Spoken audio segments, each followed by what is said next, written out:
Opo, Sister.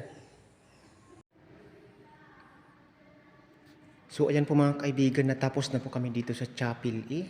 Ayan, kung nakita po ninyo. Pakita ko lang po sa inyo ang aming ginawa. Ayan, busy po talaga kami sobra.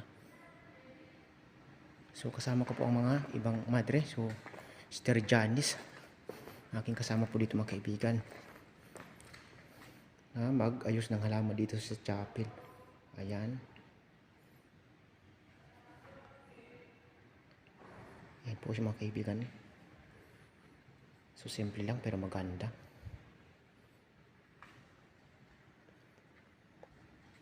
Ayan. Kasama po Sister Risma.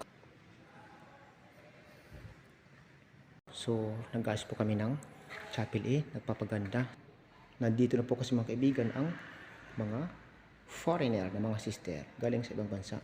Pero kaunti pa lang po sila. Hindi po sila madami. Pinakita ko lang po sa inyo para makita din po ninyo ang aking pinagkakaabalahan po dito. Kaya sobra po tayong busy.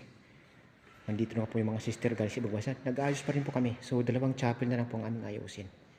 Pakita ko din po mamaya sa ibang area ang aming mga ginawa mga kaibigan para makita din po ninyo. Ayan. Tanghaling tapat po ito mga kaibigan.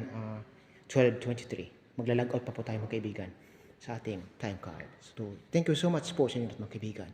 Ito ay ang Chapel E. Pakita po ninyo.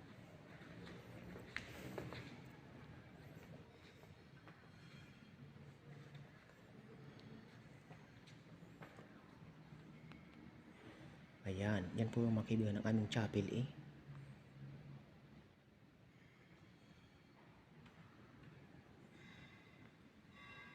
Thank you so much po.